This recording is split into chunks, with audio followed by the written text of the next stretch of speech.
So you've made your retirement plan, but life often throws a curveball, and that means when you retire and how you retire may not be in your control.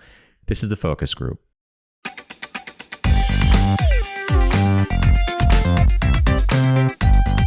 They're all business, except when they're not.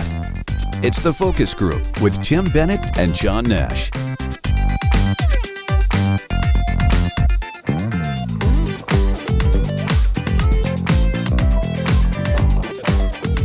Welcome to the Focus Group. John Nash here with my good friend and co-host, Mr. Tim Bennett. FocusGroupRadio.com is our website.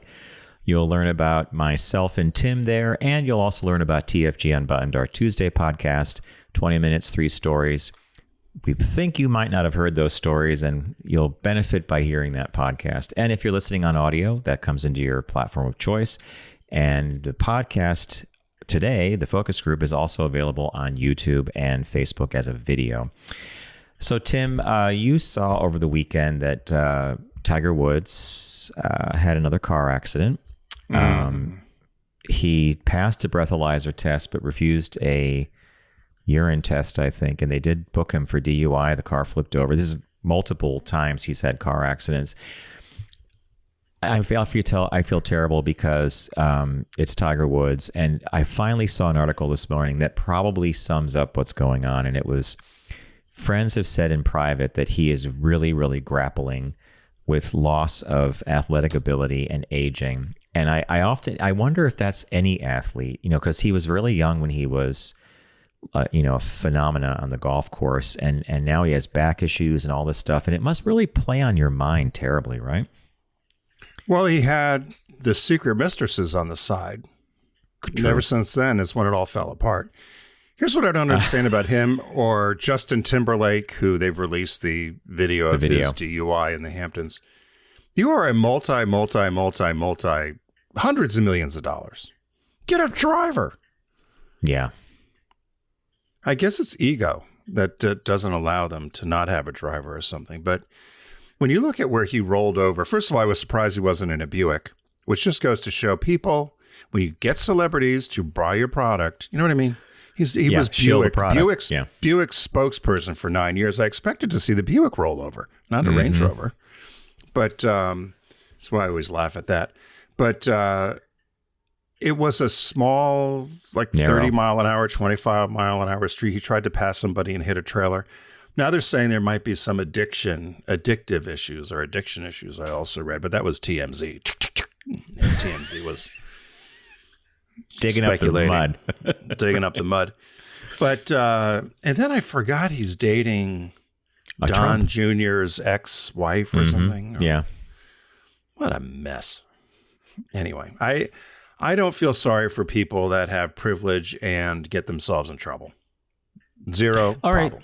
Yeah, I agree. I totally agree with that. But if you're a professional athlete, whether it's baseball, basketball, football, cycling, and you start that profession young, and then you're spit out at a certain age because let's face it, these are sports for the young, because that level of intensity and recovery required, I guess you do grapple with your identity, right? Now, I don't know if grappling with it means taking medication that might make you susceptible to bad driving, the whole bit, but right. I'm not forgiving the behavior, but I am curious about that, because all of us face that in our careers. Like, okay, are we still relevant? Are we still doing what we're doing? Well, golf is different than, say, hockey, or if he was a professional baseball player or a professional football player. Golf, you could play into your middle age, different than you would if you were getting beat up on the field or on the court or something. So I could definitely see where that would screw with him, because he was at the time, America's greatest golfer. And certainly probably could have broken more records had he not had that incident with his ex-wife. And then didn't she hit him with a golf club or something? I don't know, Tim. That's a good one. Or she busted up the car. And then anyway, there seemed to be a slide ever since that happened with him, kind of this slow burn down to the bottom. And then he's had multiple surgeries and back surgeries and other issues. So I understand that. No, you're absolutely right. It takes away your identity and who you are and what your brand is. But in the case of this, where he rolled the car over, or the other time when he did it in California a couple of years ago, both times it sounded like, well, at least with the Hyundai accident, when he rolled that over at an event, he was on his phone, they think, and he just missed the turn and rolled it over. So I'm like, well, okay. But in this case, I don't know. If he really was under some sort of influence, maybe it was Ambien, who knows, right? That maybe you should have had a driver. So, but you make a great point. If you have that kind of money and you have even a question about getting behind the wheel, why would you even hesitate to hire an Uber or have somebody else drive you, right? Right, or just stay put. Yeah. So, but it's also has a lot to do with ego and invincibility, and I can do whatever I want, and I can do it, and boom, boom. Well, he had a passenger in the car too, right? Oh, I didn't know that. I think there was a passenger, and see, that's the other part that gets me. Could have had them drive, maybe. So I've often said on the show that Tim taught me how to drive. My dad taught me driving at night when he got home from work, and then everything else from standard to a whole bunch of stuff Tim taught me. And Tim, even when Tim was in high school, would say things like, okay, you're driving a car. That's your sole responsibility. And if you have passengers, you're responsible for them. You got to pay attention to the road, follow the rules. Now, Tim, of course, as I say this, I'm remembering the escaping the cruiser down in Easton. Every time I go through Easton to this day, I still think about it. Do you think about it? Well, the stupidity of you and I thinking, well, we did outrun the cop, but that we were going to outrun them. You were like, you had to get to Marshall's. I had to get to Walden Books. We didn't have time to be stopped. Step on it. You were looking behind. Here he comes. He's doing a K-turn. That old sloppy Caprice classic trying to chase us down. We took off. Was it the my father had threatened me. No, it was the Scirocco. My father had threatened Scirocco. Me. Okay. My father said, if you get one more ticket, I'm taking you off our insurance, because I had to pay my own insurance. But my father knew some cop in Brookfield or whatever, and he told on me, we got a ticket somewhere. And then I went through a spat where I got 2 or 3 tickets when I got this Scirocco right away. And my father's like, that's it. You get one more, you're done. And I was like, we can't get a ticket, John. But when you think about it now, stupidly, right, that you and I were going to, where did we think? Well, we got away, but I don't know where we thought we were going. You knew the roads, though. You knew the roads, I tell you. That would have been the call. Hi, Mom.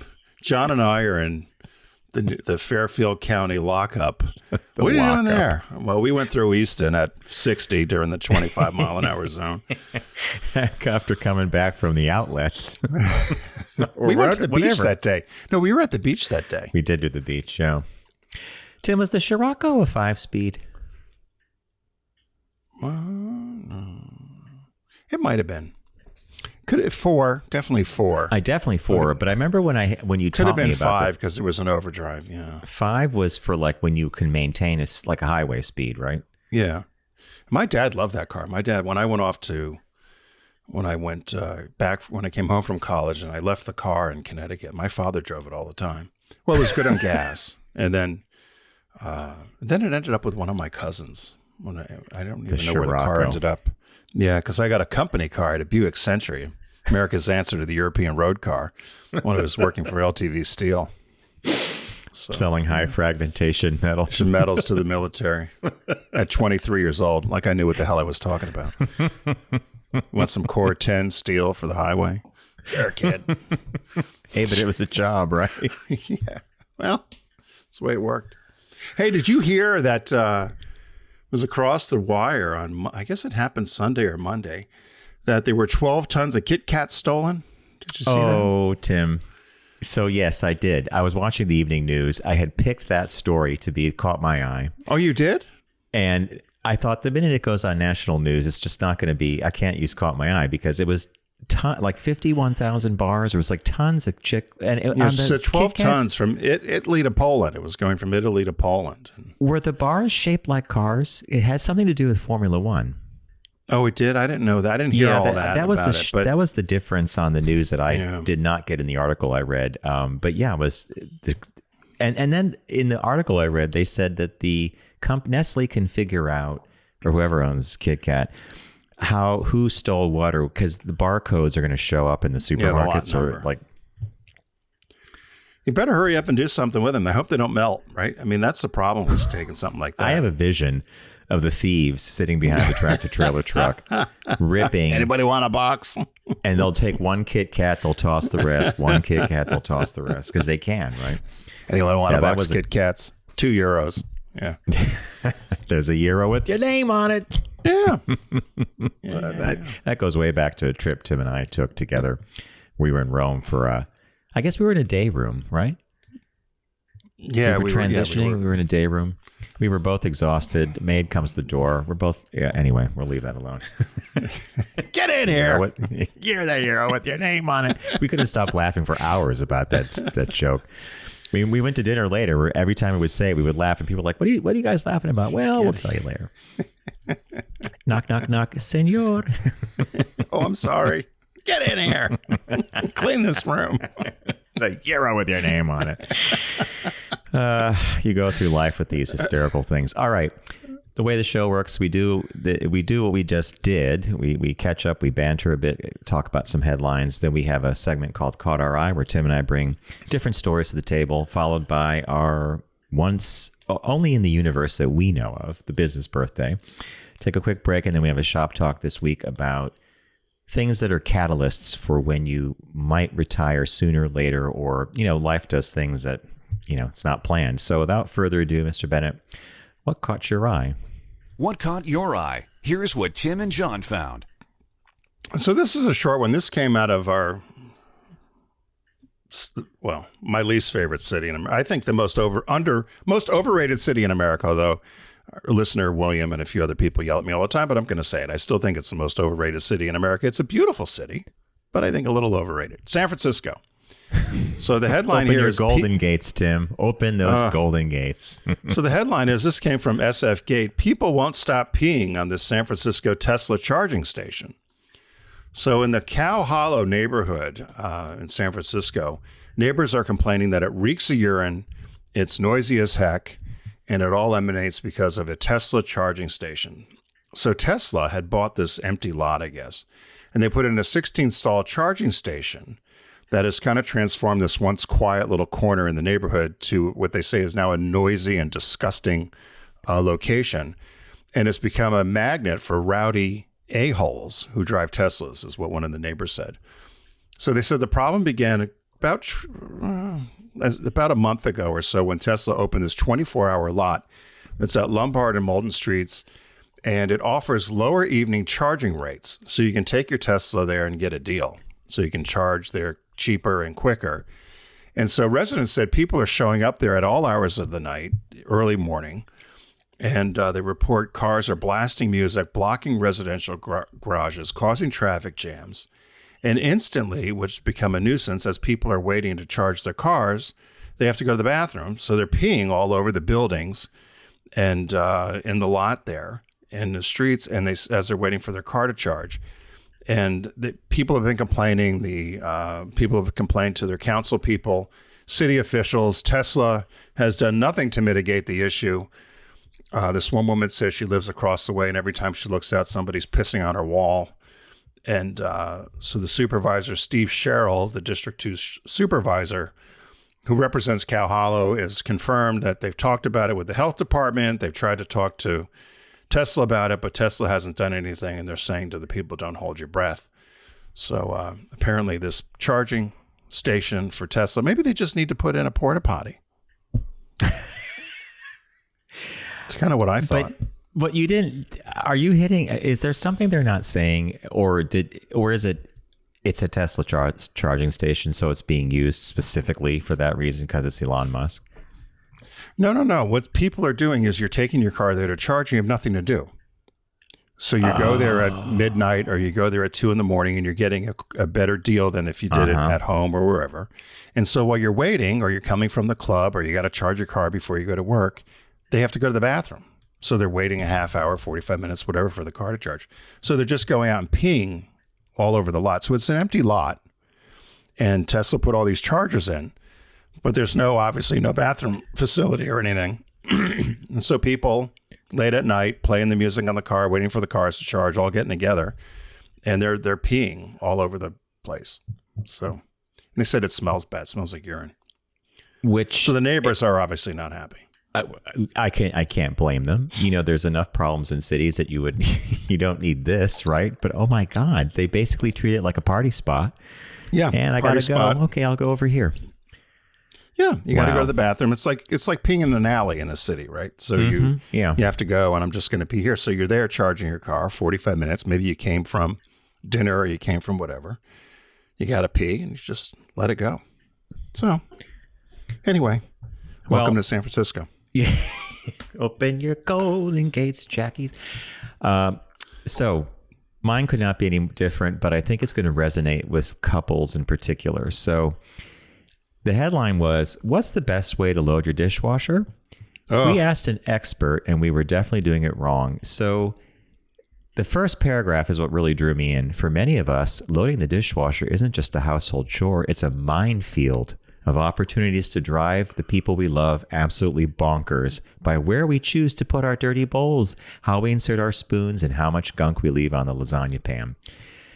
And this woman named Carolyn Forte, she's the executive director of the Good Housekeeping Institute's Home Care and Cleaning Lab, said that this really impacts people's relationships, how you load your dishwasher. So she said, if you're the type of person that wants to control the dishwasher and how it's loaded, and your partner isn't that fastidious, that can be a real bone of contention. People are very passionate about it. Now, is this true for you guys? Mm-hmm. Oh, yeah. So we're sort of, I guess we're sort of in the centrist zone of it's full. Bob will do things in the dishwasher I would never do. He wants everything in there. It doesn't matter if it could be hand washed, whatever. It just all goes in. So she said here, the trick to doing the dishwasher correctly is the biggest thing to think about when you're loading the dishwasher is if the water's not going to hit it, it's not going to get clean. So you just have to make sure that the water has access to everything in there. If you've got bowls on top of each other, not good. Then she says, use the racks. Most dishwashers today have flexible tines that bend up and down. Now, I have never once bent a tine. Have you done that at all? Once with a large pot to get it in once, but generally. But you actually did bend it intentionally, not like, okay. I didn't know you could do that. I thought you had to leave those things alone.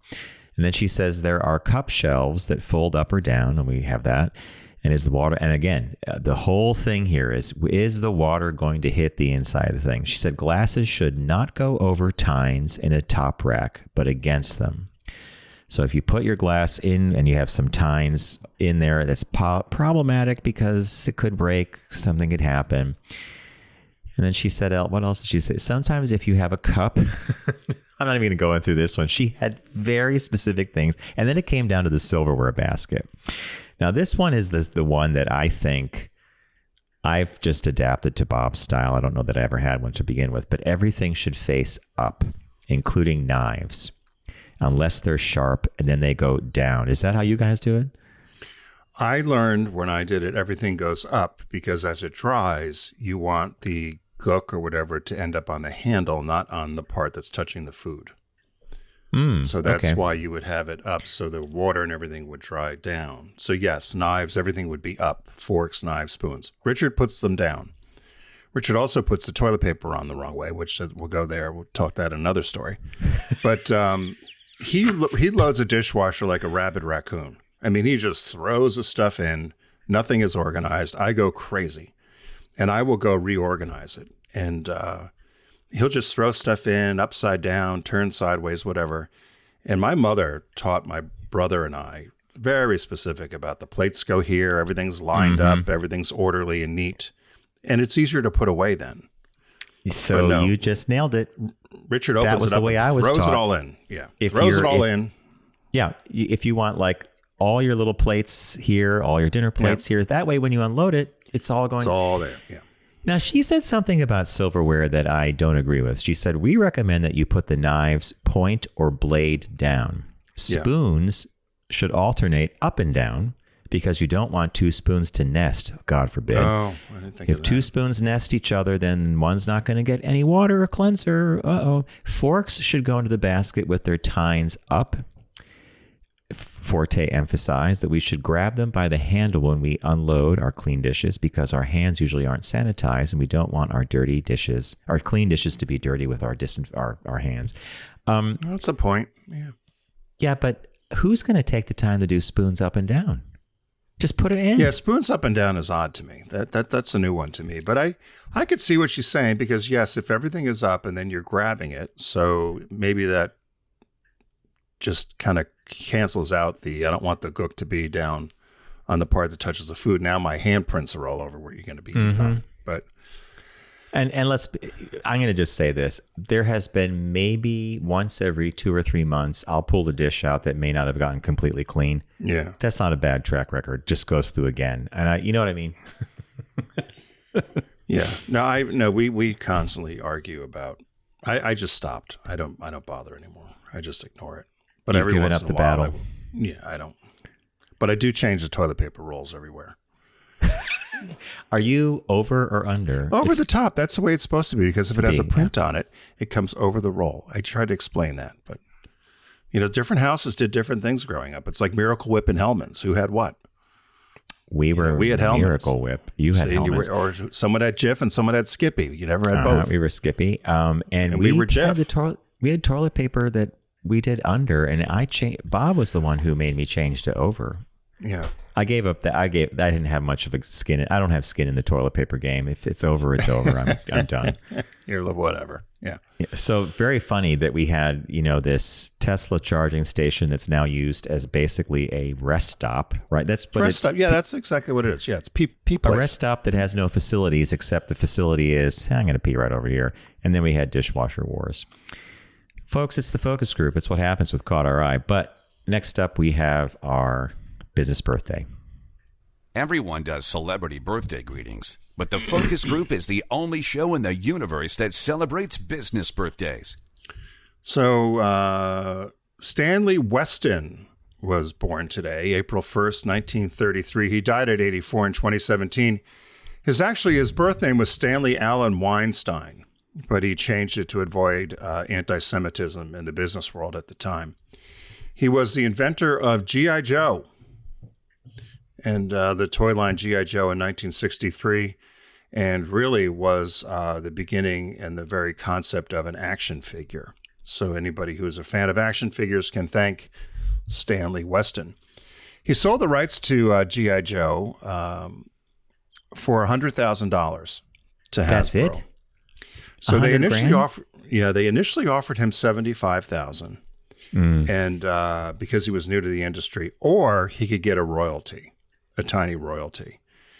And years later, I'll explain. But years later, he realized he made a mistake and then tried to sue for $100 million. And they settled, but nobody knows what they settled for. Back in 2017, I believe. So he created his own company after he just created G.I. Joe. He created his own company called Leisure Concepts, which also represented and licensed products for Farrah Fawcett, Star Wars, and Nintendo. During the 80s, he oversaw the creation of Thundercats as well, the animated series, which spawned the Thundercats toy line. He was born in Brooklyn. He attended NYU, went off to the Korean War, and later came back, completed a master's degree at NYU, and then joined a company in a relatively new, they said, an emerging segment within the retail and entertainment industry known as licensing and merchandising. And his first two clients, or first two groups he had to handle, were Soupy Sales and Twiggy. Imagine. Oh my God. You couldn't ask for two different things, right? Yeah. So he was the licensing agent and oversaw branded negotiations for Soupy Sales and Twiggy. And he became interested at the time of a possible military toy line. He used to always go to the Army Navy surplus stores in New York City. He used to study and look up military articles in the encyclopedia, whatever, and scour thrift stores for military paraphernalia, and saw that there was success with Barbie, and thought, should there be something for boys different than Ken, but something that was more, boy or male centric. And so he had approached the Hasbro company. He said, I have an idea to replicate the success of Barbie. And they said, really, the success of Barbie wasn't necessarily the dolls. It was all the stuff that sold with it. So it was all the little accessories and outfits. And so when he went in and talked about his idea to Hasbro, the guy at the time there, his last name was Levine. Don Levine was the Hasbro executive. He said that when you're in here selling the idea, they said, we love the idea of this G.I. Joe doll that you came up with. He says, but what you have to sell us is the razor.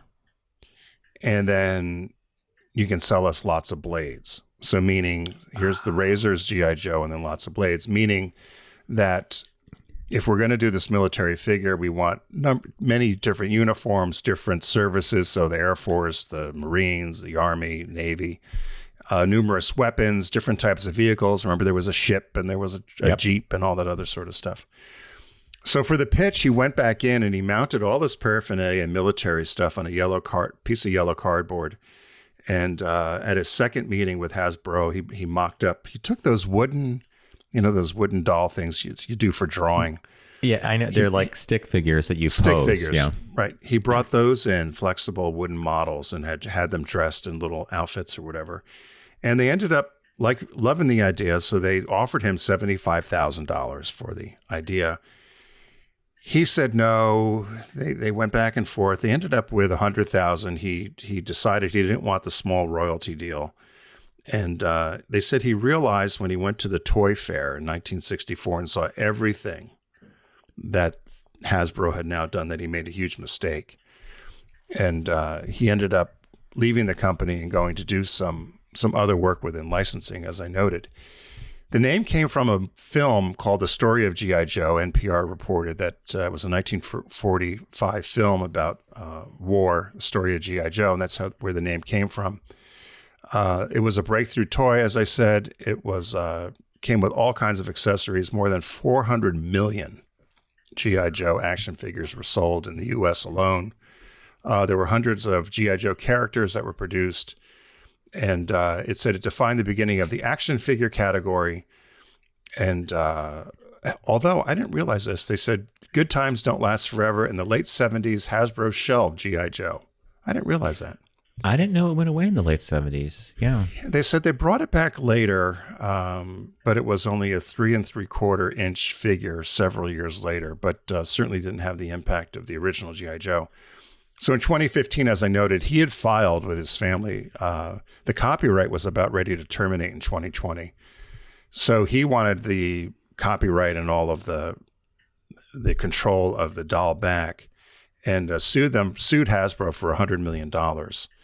And they went back and forth for about a year, and they said they settled on confidential terms. So he must have gotten something, don't you think? Oh, yeah. He was inducted into the inaugural class of the Licensing Hall of Fame. He beat out Walt Disney and a few other people to get in there first. He died of complications due to surgery at 84 years old on May 1st, 2017 in Los Angeles. So the inventor of the G.I. Joe. This is such a great business birthday. Unintended consequences.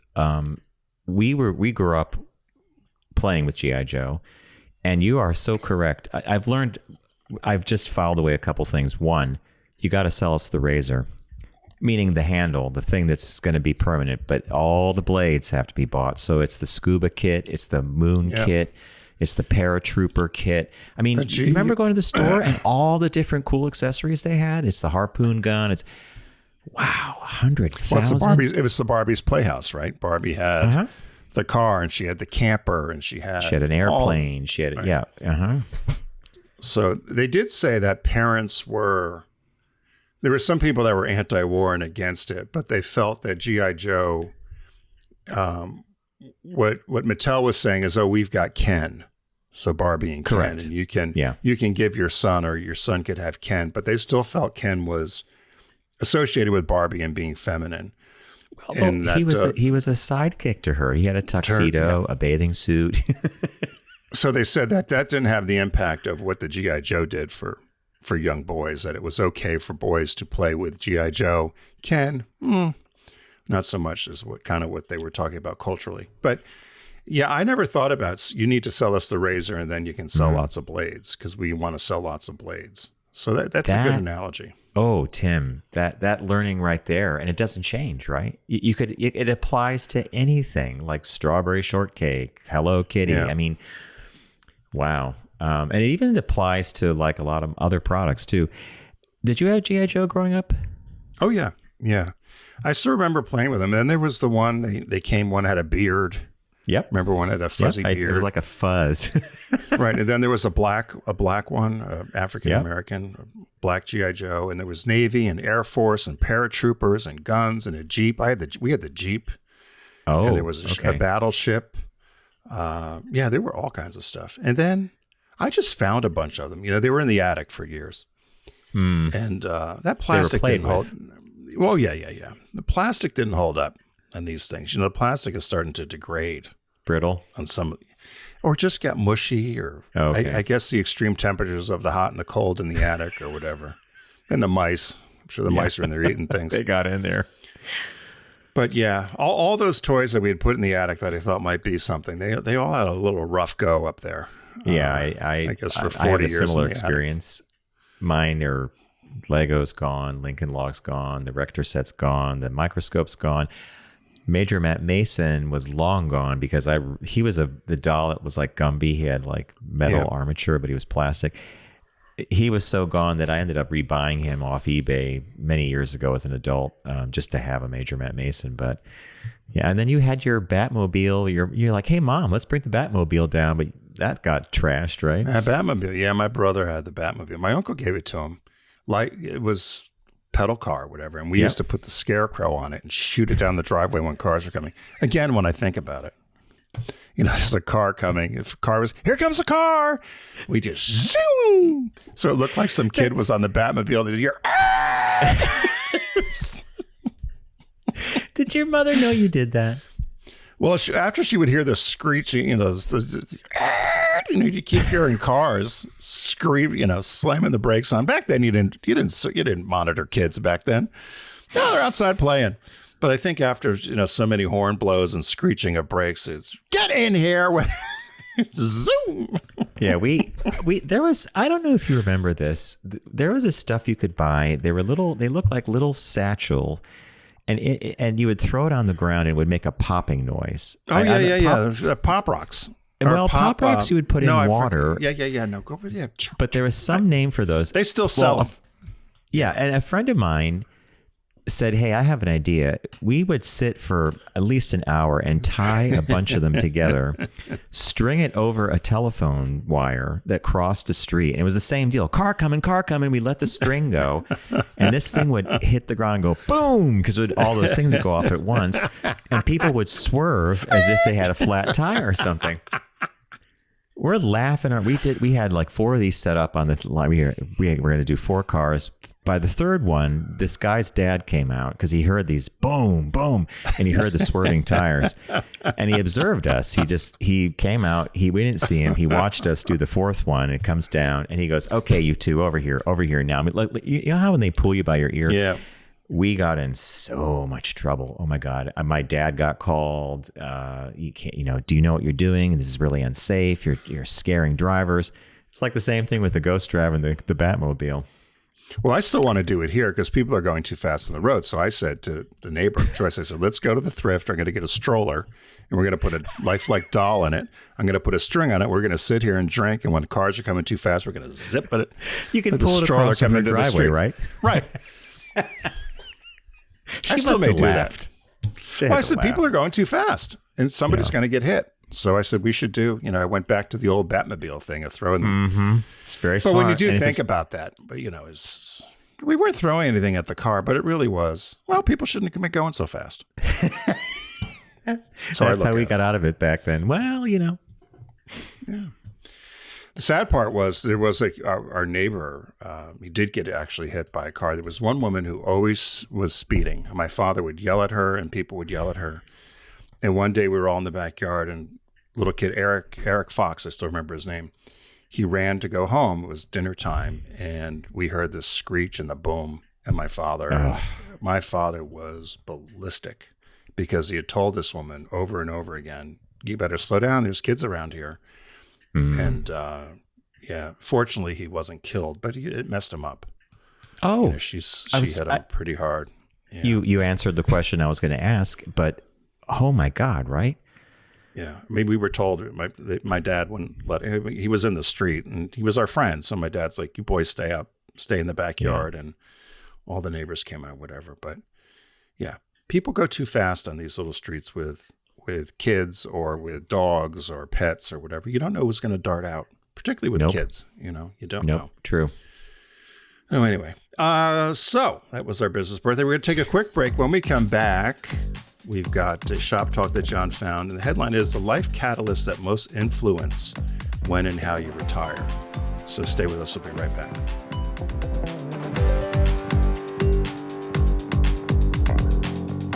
You're listening to The Focus Group with Tim and John. Learn more at focusgroupradio.com.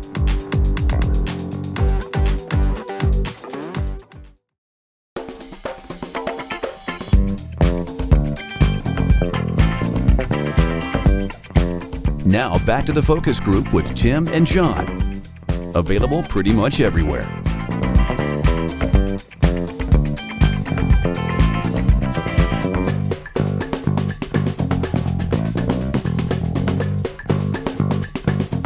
Welcome back to The Focus Group. John Nash with Tim Bennett. Focusgroupradio.com is our website. You can visit us there, learn about the show, including TFG Unbuttoned, our Tuesday podcast. So as Tim mentioned before break, we do have a shop talk, and it's about retirement. Comes to us from Fortune magazine. And as Tim said, the headline is The Life Catalyst That Most Influence When and How You Retire. So as I teased at the beginning of the whole show, you plan, you have your stuff, but life tends to throw a curveball, and you never know when things need to change and why they have to change. Hopefully there's enough finance to cover that. The article breaks this down into a score of 0 to 10. So the impact could either be 1 out of 10 or it could be 10 out of 10. And the first on the list here, which makes complete sense, is the loss of a spouse. It's a 10 out of 10 impact. The death of a spouse is among the most significant emotional and financial disruptions a household can experience. Beyond personal grief, surviving partners must often reassess income sources, Social Security benefits, insurance coverage, cash flow, and estate settlement. I would say that's if you're married or you're in a relationship, that's definitely they hit that one perfectly, 10 out of 10. But if you've planned correctly, I'm assuming there are changes you might have to make. You might have to do some tailoring to the plan, but hopefully it's not as horribly disruptive as just the mere fact that you lost a life partner, which I think is even more important than that retirement consequence. Right. So what's our next one? Next one is a major health event or diagnosis, which everybody fears as we age. It said rising medical costs, changes in insurance needs, and potential reductions in work capacity can all influence your retirement timing. And so a health shift certainly is something that will have a major impact, a 10 out of 10. And you really can't control a lot of that. I mean, that's the big unknown for a lot of people when you're doing retirement planning, right, is trying to plan for something that's health related or healthcare costs, and you just really don't know what that's going to be. So that was the second thing. The next one here is, Tim and I talked about this in a different way on an earlier show about generational wealth transfer. And it revolved around the idea of what do you do with a small business that's owned by a family? Well, here they say the sale of a business has a 9 out of 10 impact. And that's because for many entrepreneurs, selling a business represents the largest financial transaction of their lives and often the core of their retirement funding. So this could be a doctor in private practice. This could be a store the family's had for a long time with inventory, who's going to keep it going. But this single thing could impact how your retirement falls into place, because either it's a successful sale or maybe no one's going to buy it. But that's 9 out of 10, sale of a business. Yeah. Another one is marriage, divorce, or remarriage. And of course, that could affect tax status.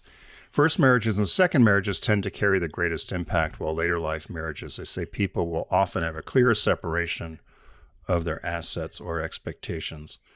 I would think if you're going to remarry I would think you would have that discussion before you got married again, right? What both people are bringing to the party. Hopefully. So, yeah, I agree. Yeah. The next one is family and life catalysts. So this is a broader category, and underneath that, it's the last child leaving for college or becoming an empty nester. 7 to 8 out of 10 impact. The departure of the final child typically shifts spending patterns, the emotional dynamics that accompany that, and household responsibilities. So first child leaving, small impact. Last child leaving marks a big transition, I think psychologically more than anything else. But apparently this is something that does impact, retirement in terms of spending and planning, is the departure of kid and becoming an empty nester. Yeah. I have a funny story. A kid I went to college with, there were 9 kids in the house, typical big Catholic family. And he had talked about, he was in his 40s or whatever, shows up at the house just unannounced to his mom and dad's house. And he hears music going, like Sinatra's playing. And he looks in and mom and dad are dancing. They got champagne going. So he walks in and he goes, hey, what do you do? It's a Saturday afternoon. They're like, the last kids moved out. They were finally in the house alone. They were celebrating. I thought it was so funny. But, when you think about that last person leaving and all of a sudden it's the empty nest. The other category here, or the other thing to consider, is caretaking for aging parents. And this was like an 8 out of 10. For many households, this catalyst emerges during your peak earning years, which can complicate your own retirement planning. Yeah. But certainly we all know about caretaking for aging parents and how you need to plan for that one way or the other, whether it's the parent or the caretaker's responsible. And often it falls to it falls to kids. Children, yeah. This is a sticky wicket. And I think we know, Tim and I both know a lot of people involved in this exact thing. The next one is moving out of state. 7 to 8 out of 10 impact, primarily because of cost of living. Local and state taxes may differ significantly from the state you left to the state you're moving to. And I would say psychologically, unless you knew people in the new place you're moving to, there's also that reacquaintance curve, that's making new friends, networking, the whole thing. But that, of course, has no impact on retirement. It's the first stuff, taxes and cost of living. And then along with that, a job change or a retirement package. Often if you go from one job to another, health benefits may be different. There may be a pension. There may not be a pension. Do you leave your funds in an employer plan? Do you roll them over to an IRA? Do you take a lump sum? All those things you need to try to figure out. I often wondered about that with people that have had a lot of different jobs. Yeah. And how they say, do they leave it all in the individual companies, or I wonder if they move it along. I should ask some people I know that have changed jobs a lot, what they've done with their retirement stuff, because you could have a bunch of things scattered all over the place, right? Mm-hmm. So, yep. Yeah. The next one here is, I'm surprised they ranked this as they did. It says needing long-term care, 6 to 7 out of 10 on the impact scale. I personally think this is actually a 10 out of 10 personally, because anybody who knows family members who've needed to either deal with a rehab situation or a assisted living thing, that one thing could drain your accounts faster than anything, because some of these facilities charge upwards of $5,000, $10,000, $12,000 a month. And I'm not sure any of us are planning for that kind of expenditure. They say here that proactive planning for care preferences, costs, and contingencies may help. Here's one. We all used to know that back in the day you could buy a long-term healthcare policy. I think there are maybe 2 companies in the entire country that write those policies. They're extremely expensive. And if you don't have one, you're probably not going to get one. But this is a big one. I'm just surprised by 6 to 7 out of 10. I'd put this as a 10 out of 10. But I agree with you. And people that have had some of these policies too, to try to get them to pay out has also been a challenge. The next level category, this is moderate impact catalyst. The first one was starting to travel. They kind of gave it a 5 to 7 out of 10.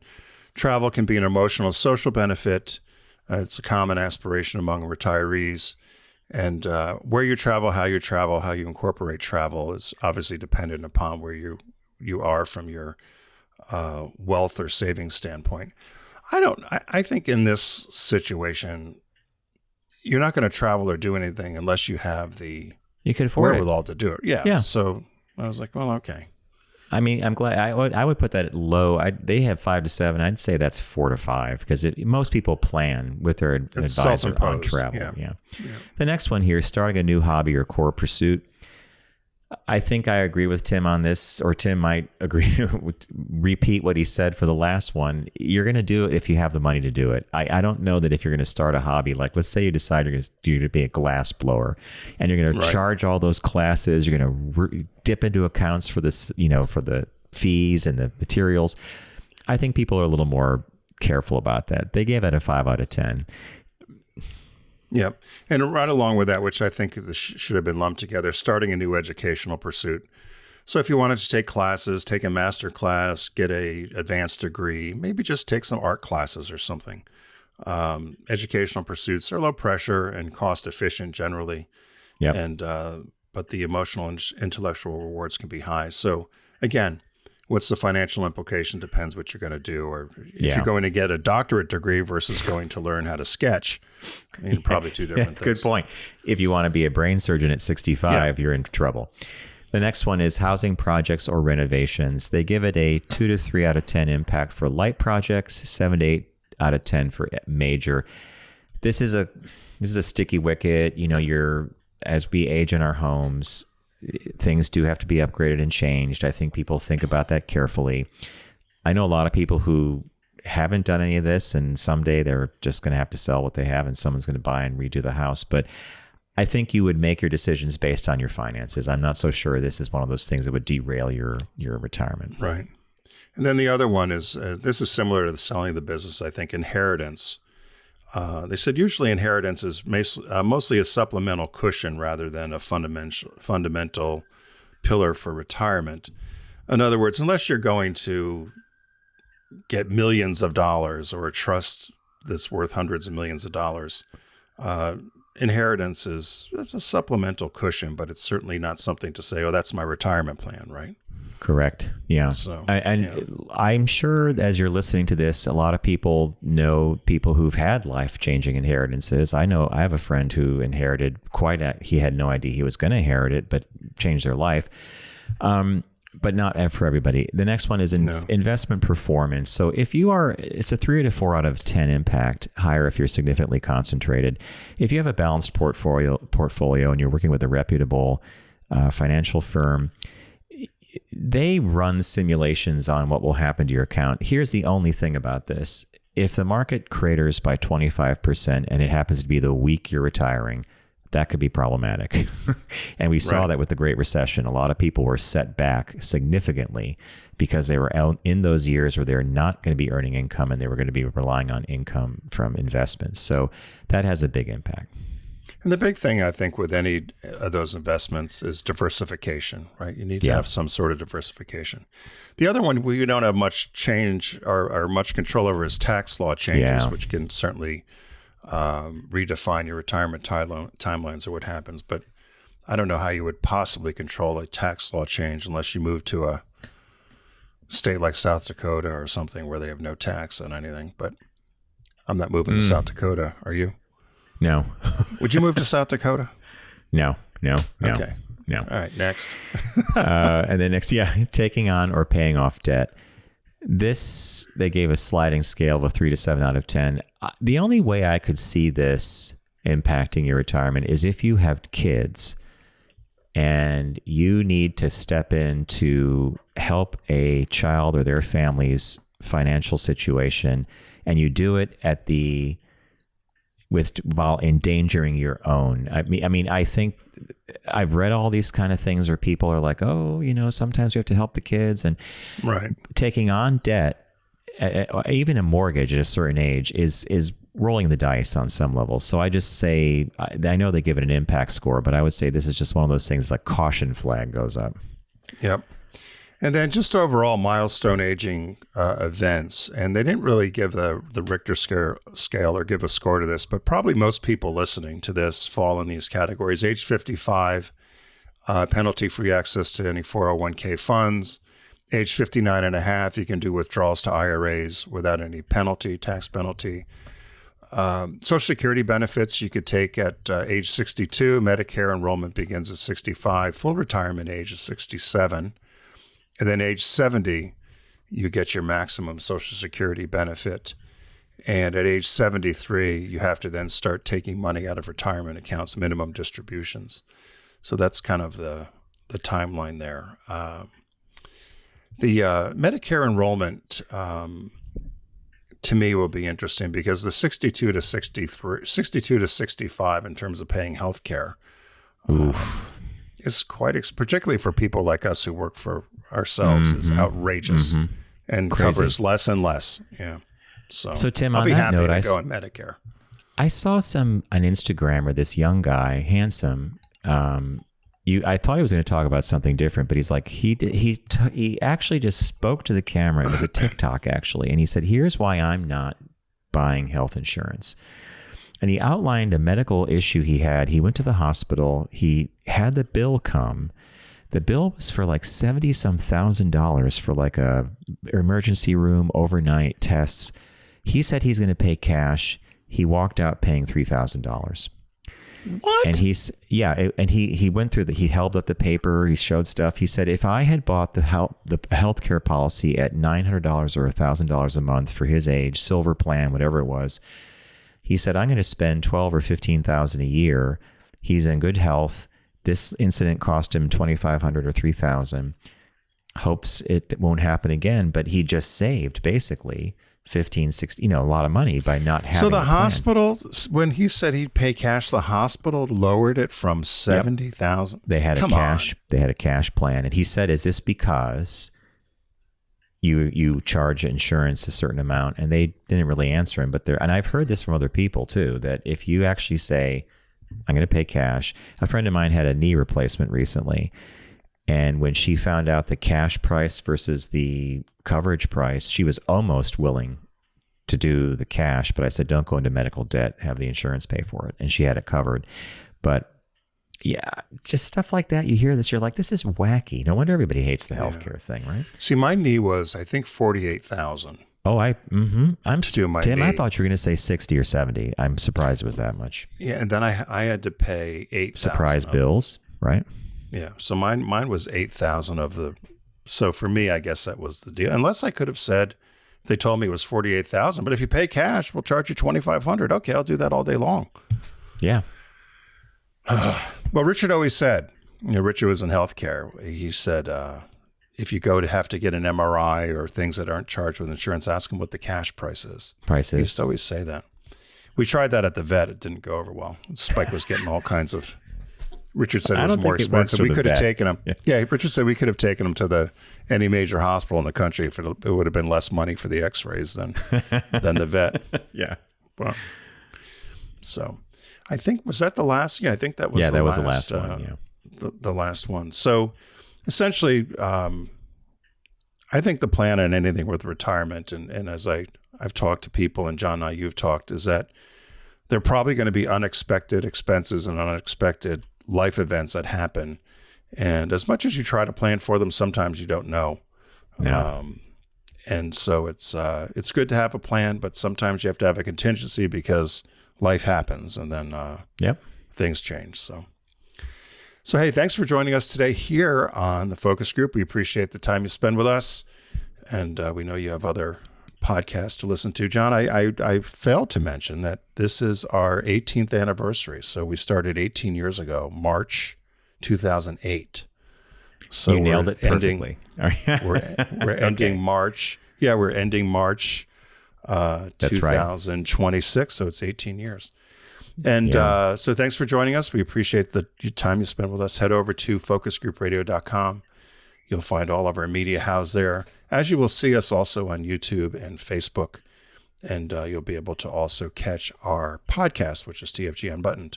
Remember, everyone, don't text and drive, arrive and live. We're getting into spring season. It's staying lighter out, and hopefully summer and warm weather's on the way. So we'll see. Happy Easter. And I guess Easter's coming, right? Easter and Passover. Easter and Passover, yeah. Yeah. So happy holidays to those that celebrate the religious holidays. And we'll see you next time here in the Focus Group.